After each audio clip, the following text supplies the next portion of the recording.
Makikisuyo muna, pasok lang sa likod ha. Wala na pong pabalik na bus. Tatalikuran lang tayo ha, makikisuyo lang. Sir, dikit ka dito sir, dikit ka. Sige sir, pasuyo na lang. Parang walang maiwan niya, kawawa naman sila. Sige, sige ma'am, dikit ka na ma'am, kay bossing. Dikit ka na po. Para pare-pareho kayo makauwi. Sige po, dikit na kayo dito, talikuran na lang. Ipit-ipit na lang tayo ha. Pagdating naman ng Marilao yan, ano na yung bawas na yun sa Marilao. Pa talaga dito eh. Hindi mainit eh. Pag nasa bahay, napakainit. Hindi ba alam? At dami electric na bukas dito. Sabi ko, biyaya ako kahit tangali. Dito malamig.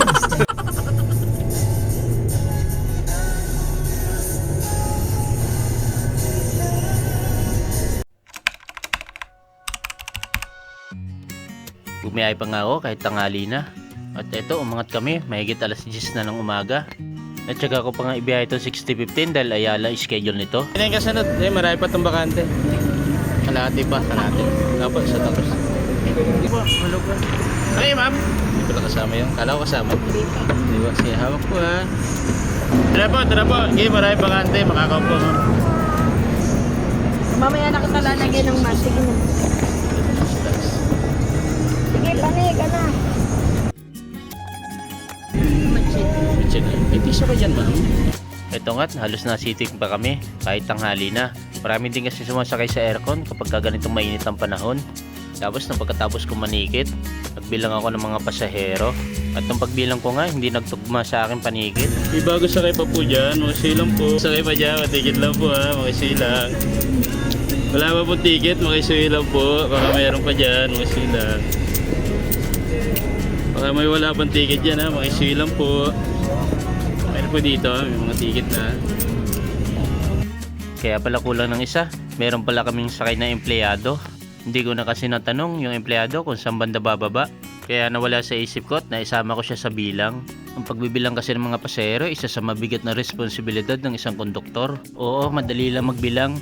Pero yung pagbibilang ng isang konduktor, isa sa mahirap na parte ng trabaho namin. Kaya mahirap kasi kapag hindi nagtugma yung bilang mo at yung bilang sa panikit na natikitan mo, doon na lumalabas yung problema. Obligado ka ngayon na hanapin mo yung kulang. Mahirap na kasi may makasampa pa sa iyo inspector at maunahan ka pa niya. Mapapatawang ka pa ng violation at panigurado magiging sanipa ng iyong pagkasuspende. Kaya maswerte na yung pagkabilang mo pa lang, nakita mo na agad yung kulang. O kaya naman nagkusa na agad magbayad yung paserong hindi mo pa natitikitan. Ang mahirap kasi yung kasasakay lang nakatulog agad. Nakakahiya din kasi sa ibang pasahero na nagpapahinga. Mabubulabog mo pare-pareho kasi kailangan mong hanapin yung kulang mo na hindi natikitan. Pagdating nga pala namin sa Avenida, nagpababa lang kami ng sakay at nag-check din ako ng bus.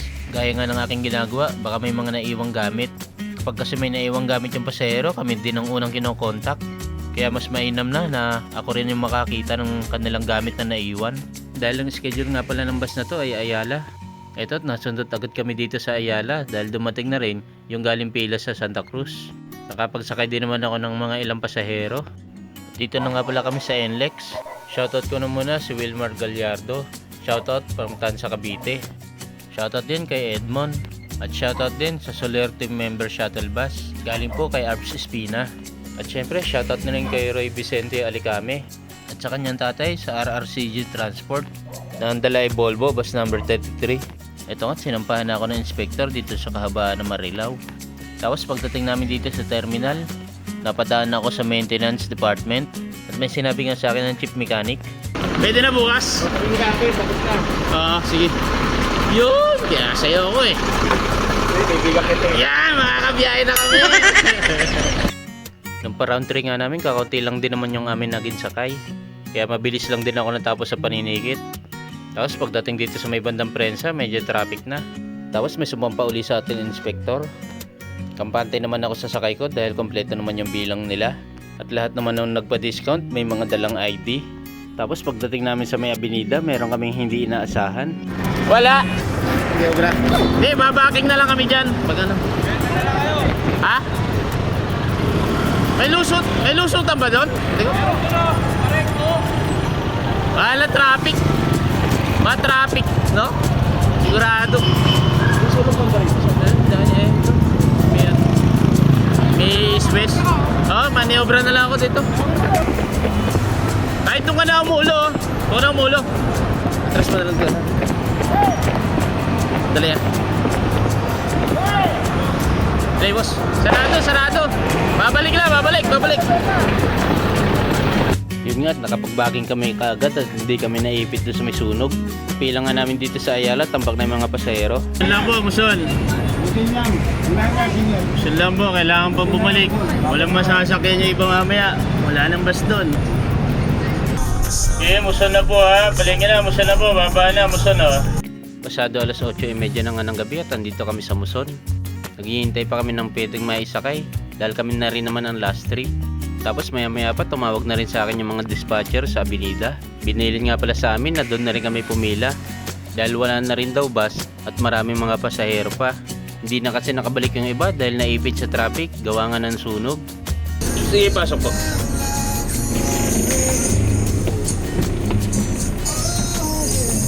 Pasado alas 9 nga kami umangat sa Muson.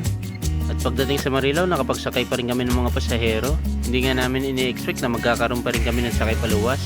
Yung ganitong oras kasi, bihirang-bihira na yung bumabalik. Bina, marami rin pala naghahanap sa atin, no? Hanap tayo ng mga dispatcher, eh. 3 dispatcher naghahanap sa atin. Nasa na kayo? Mga bandang 9:30 nga, pagdaan namin dito sa Ayala Malls, sobrang tambak nga ng mga pasahero. Hindi nga namin alam kung maisasakay pa ba namin sila. Dahil doon daw sa Avenida, tambak pa rin yung mga pasahero. Bata. Dami yan. Yes, sir. Ano nga ako ng ano? Wala lang akong panukli. Ba meron ka dyan? Pare-request sila ako. Wala akong panukli. Ayaw ba? Oo pa. Boy. Oo, lakad ka. Makakamailo pa kaya ako dyan? Ha? Bahala sila. Wala naman silang ibang ano. Marami yan, sakay mo lahat yan. Wala Hindi ka na, ng no? bus mo eh. Dapat Wala na, no? Oo. Wala kang problema sa pasahero ngayon. Ha? Puproblemahin mo sila kung sasakay mo ba sila o hindi na. Ibo, ayusin natin ha. Ganun lang ako ng panukli. Yan ako ng panukli. Ma'am, makikisuyo muna. Pasok lang ako sa likod ha.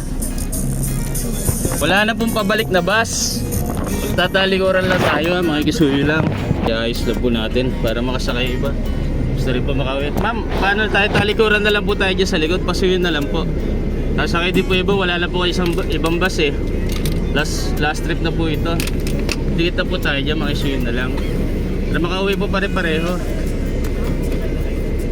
Sir, sunod na kayo dito sir. Sige, para makapasok naman. Bossing, makikisuyo na lang. Sunod na po tayo para pare-pareho na tayo makaalis ha. Oh, sige. Dito na kayo. Sige po. Talikod lang po. Makisuyo lang. Pasuyo na lang po tayo para makauwi din yung iba. Wala na po kasi ibang bus eh.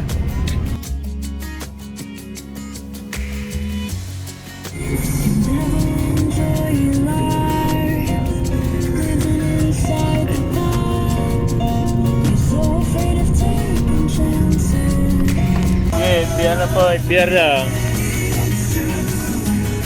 Sunod na lang ako doon. Papaload lang ako.